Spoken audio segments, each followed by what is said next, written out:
Penjing, original bonsai from China. It's elegant and refined. It's much like Japanese bonsai. It's bold, and some have even called certain styles grotesque. But it is the foundation upon which every other school of bonsai is built. It's so interesting to see that some bonsai gardens in Omiya reflect a stronger Chinese influence than many Chinese gardens do. I want to understand this. I want to get to know it, and I'm prepared to do the research to find out for myself. And the best place to begin is right here at the Shanghai Botanic Gardens Bonsai Garden. The Shanghai style is defined primarily by the rounded crowns, the delicate pads of foliage, and the heavy and bold trunks. The Shanghai Botanic Gardens Penjing garden is far more spacious than any garden that you might find in Japan, and some things are small enough to hold in your hands, others would need a crane to shift them. My impression of the gardens had been formed primarily by what I'd read in books, and until I visited here a few years ago, I had a misinterpretation of what this place was really all about. I've always perceived this to be probably the most significant public bonsai collection in China, and I've always thought of it as one that truly reflects a distinct Chinese character. However, I'm mistaken. I mean, the garden is distinctly Chinese, but there are Japanese influences. You see, in the earlier part of last century, in the northeastern section of Shanghai known as Hongkou, there were Japanese nurserymen who grew bonsai. And when the People's Revolution took place, they left, and all of their trees were appropriated by Wang Yuan, a big Chinese-owned nursery, and today these trees form the basis of the Shanghai collection. To the knowing locals, the bonsai fraternity here in Shanghai, this is known as the Osaka pine. So, the most famous bonsai tree in all of China was originally grown and styled in Japan. I could spend days here, and in fact I have. It's a beautiful place, eclectic though it may be, and magnificent though it is. It's not original bonsai. It's part of the bonsai melting pot, and it reflects as much about its mother as it does about its child. And we're back to day 2 of the Omiya Bonsai Festival. Reminds me of home a bit, going off to a show or some promotion and stacking the bonsai away overnight, hoping the security guards are going to do the job, and arriving in the morning to find everything safe and secure and to get on with your day.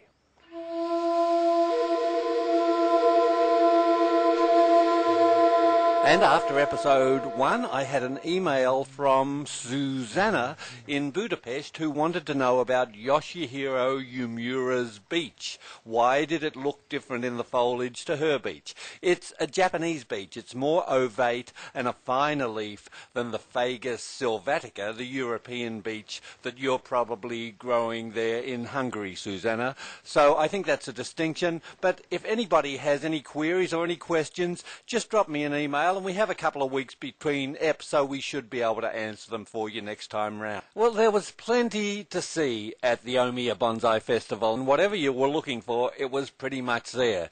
And I thought I'd do you the service of having a look at the bread and butter lines, the things that keep bonsai in Japan in a viable state and have done so for some centuries.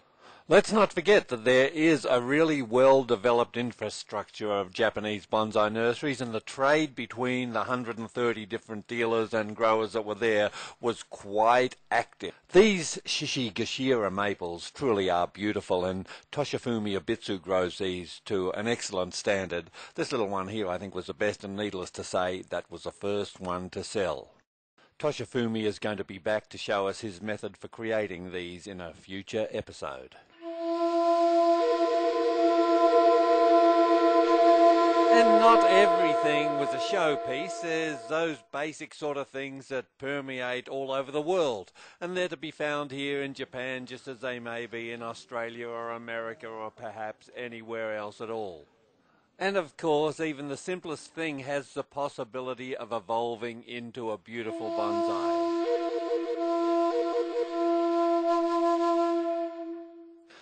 I can never resist the opportunity to stop to ponder at some beautiful bonsai pots, though it's sometimes bewildering how a plain pot is so expensive and a beautiful pot is so cheap. It's a matter of taste. But I was really taken by this little ding in the glaze, a pebble that exploded in the kiln or something, and this pot had that lovely little teardrop by the left foot.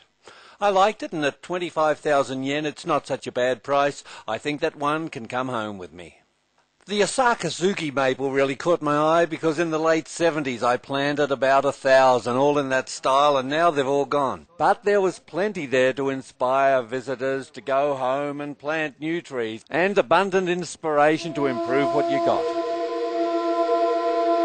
The exhibitors at the festival came from all over Japan, but principally from Saitama and Chiba, and the visitors came from all over Japan as well. And, of course, the crowds did arrive, and there was a lot for them to see. It wasn't all bonsai. There were simple grasses growing in a roof tile and red pines. This was one of the most popular stands, and I was lucky to get these shots. Most times this stand was just covered with people, and I couldn't get near. Basically, it was red pines, and I believe they were going from about 10 to 30 bucks each. So it was good value, and they had a nice character, and they were well formed and on their way. It's not allowed to import pines into Australia, so I'm really here for inspiration, and there's plenty of that. I met a young guy who asked me if I'd like to meet his teacher, and I said yes. 宮島敏郎です。私の師匠は、木村正彦、オーストラリアでも有名な方だと思います。私は、盆栽を好きになる前に木村正彦さんの人間性を好きになりました。そして盆栽を打ち込むようになりました。盆栽を好きになった理由とそういうんじゃなくて、心を安らぐ盆栽、そして伝統のある盆栽を、日本が誇れる、全世界に誇れる盆栽を全世界にアピールしていきたいと思います。ありがとうございます。日本の盆栽ありがとうございます。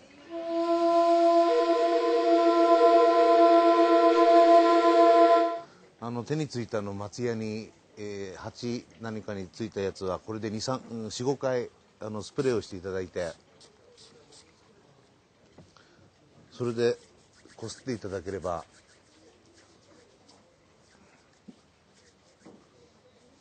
この通りきれいに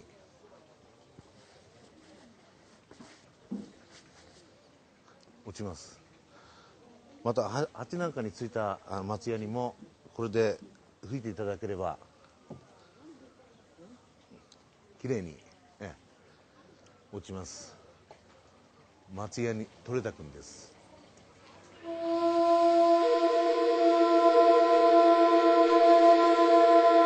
And of course there were glorious bonsai trees at every turn. There were 3 or 4 bonsai stand dealers. I thought these were probably the most elegant. And there was the kitsch and the ugly there too. The next time someone tells you, oh, the Japanese never do that, you better ask them which Japanese they're referring to, because these were selling quite well, although I won't say the stand was rushed. But who would be tempted to buy them, I say, when there's glorious living trees around charged with energy and vitality? And everywhere you look there were beautiful, big and powerful bonsai. There was one gentleman who was selling small red pines, 12 to a pot, and I asked him, what do people do with these?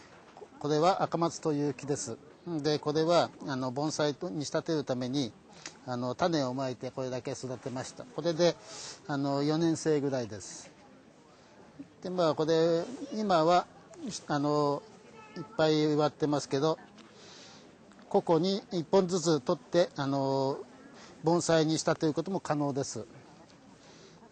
で、あと今少しこれが伸びてますけど、もう少し経ったらこれを元から切ります。カットします。 And as the sun sets on day 2 of the Omiya Bonsai Festival, we anticipate the events of day 3, and that's in our next episode.